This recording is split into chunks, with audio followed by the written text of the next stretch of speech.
पौष्टिक फायबरयुक्त गव्हाची खीर आज आपण बनवणार आहोत। आपण सणासुदीला खिरीचा प्रसाद अगदी आवर्जून बनवतो। हरिनाम सप्ताहाची सांगता खिरीच्या महाप्रसादाशिवाय पूर्णच होत नाही। चला तर ही साजूक तुपातील गव्हाची खीर कशी बनवायची ते पाहूया। नमस्कार, आज आपण साजूक तुपातील गव्हाची खीर बनवणार आहोत।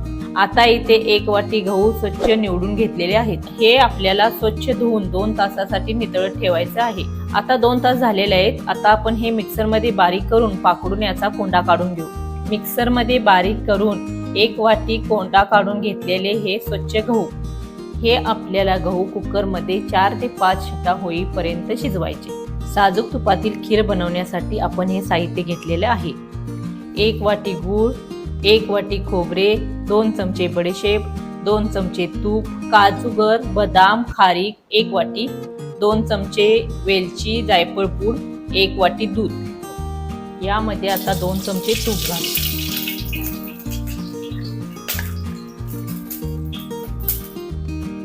यामध्ये घालू 1 चमचा बडीशेप। यामध्ये घालू 1 वाटी ड्रायफ्रूट।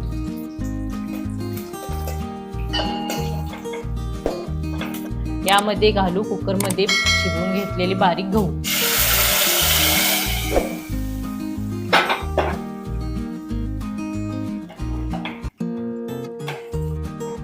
एक वाटी गूळ घालू। गॅसवरती 10 मिनिटांसाठी शिजू देऊ। 10 मिनिटांनंतर उत्कृष्ट अशी खीर आपली शिजलेली आहे। या खीरीमध्ये किसलेले 1 वाटी खोबरे आपण टाकू। खोबरे घातल्यानंतर थोडा वेळ आपल्याला हलवत राहायचं आहे। यामध्ये घालू वेलची पावडर 1 चमचा। आपण यामध्ये आता घालू 1 वाटी दूध। हे मिश्रण परत आपण 10 मिनिटांसाठी गॅसवरती शिजवून घेऊ। गूळ आणि गव्हापासून बनवलेली साजूक तुपातील खीर आपली तयार आहे। तर ही साजूक तुपातील गव्हाची खीर तुम्ही नक्कीच बनवा आणि खाण्याचा आनंद घ्या।